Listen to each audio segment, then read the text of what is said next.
संपदा नारायण स्मृति है।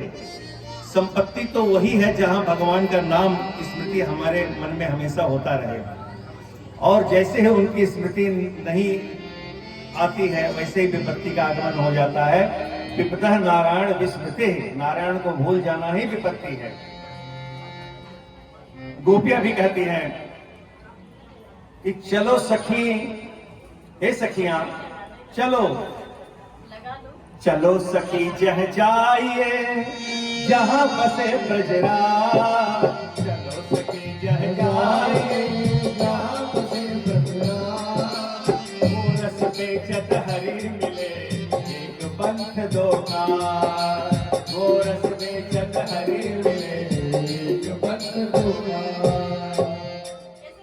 भगवान कहीं गैया चराते हुए मिलेंगे तो भगवान का दर्शन हो जाएगा और दूध दही माखन की भी प्राप्ति हो जाएगी। देखिए, सभी जानते हैं कि भगवान जिसको अपने शरण में ले लेते हैं उसके सारे दुख को, कष्ट को दूर करते हैं। गीता में भी ये वर्णन है कि जो अनन्य भाव से मेरा ही चिंतन करता है, अनन्या चिंतयन्तो माम ये जना पर्युपासते, और जो मेरी ही उपासना करता है जो व्यक्ति, तेषाम नित्याभियुक्तानाम योगक्षेमम वहाम्यहम्, मैं उसके प्रतिदिन के क्षेम और कुशल को वहन करता हूं। उसकी क्या जरूरत है वो मैं पूरा करता हूं। अभी एक छात्र है, स्टूडेंट है, जो मुझसे पढ़ने आता है ज्योतिष। मैं ज्योतिष पढ़ाता भी हूं।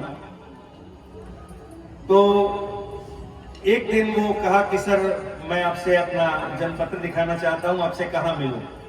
मैंने कहा कि तुम कभी भी फोन करके आ जाना, मैं समय बता दूंगा, मंदिर में मिलूंगा। तो आया वो तो हाथ में एक ठाकुर जी को लेके आया था, शालिग्राम शिला। तो कहा सर मैं आपको कुछ देना चाहता हूं। तो हमने कहा देखो भाई, तुम स्टूडेंट हो हमारे और छात्र से हम दक्षिणा नहीं लेंगे। हमको नहीं मालूम था कि वो ठाकुर जी लिया है। हम बोले हम छात्र से पैसा नहीं लेते हैं।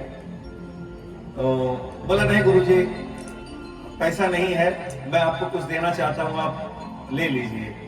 हम बोले अच्छा क्या है दिखाओ। तो उसने मैंने एक ऊन का वस्त्र था, उसको जब खोला तो देखे ठाकुर जी। हमने कहा अरे भाई ये तो तुम अमूल्य चीज हमको दे रहे हो।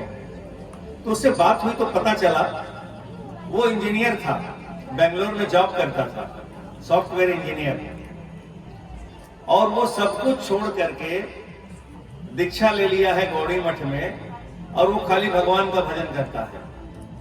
तो हम बोले तुम्हारा खर्चा कैसे चलता है? हमको ताज्जुब हुआ।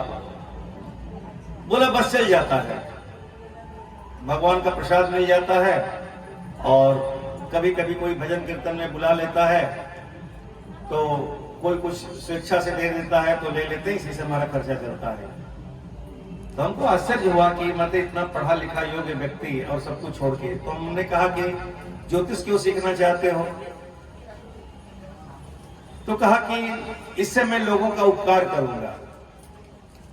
बहुत लोग अपने भविष्य को जानने की इच्छा रखते हैं कि उनका कष्ट कब दूर होगा, उनका कौन सा कार्य कब सिद्ध होगा।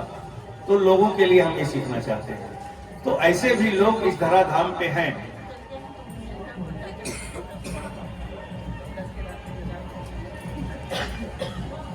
अब आगे की कथा आती है